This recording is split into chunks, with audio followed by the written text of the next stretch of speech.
Il-ġimgħa li għaddiet saret għall-ewwel darba f'pajjiżna l-proċedura ta' transfenoidal surgery permezz ta' tagħmir ġdid b'investiment ta' madwar 700,000 euro.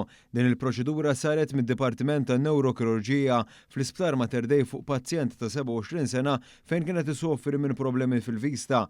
Intqal kif wara numru ta' testijiet irriżulta li l-vista tal-pazjent kienet sejra għall-ar b'mod maġġel.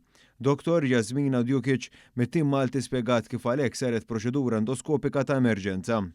Emergency endoscopic surgery through the nose was performed, which basically resulted in immediate improvement of his vision and soon after resolution of headache.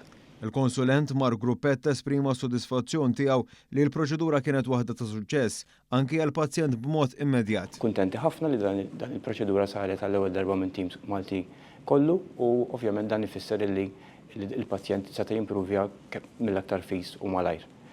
Il-Ministru għas-Saħħa Ġewett Bela ingħatu wkoll ma' dan is-sentiment hekk kif irringrazzja wkoll lill-professjonisti kollha konċernati. Kontentu rikonoxxenti ħafna lit-tim ta' speċjalisti li għall-ewwel darba f'Malta b'tim mediku Malti għamlu proċedura li jisimha transfenoidal surgery, din hija proċedura fuq il-moħħ qed nużaw hawnhekk investiment f'equipment li jlaħħaq is-700,000 euro, speċjalisti mill-kirurġija, mill-mediċina, mill-anesteżija, mill-infermerija.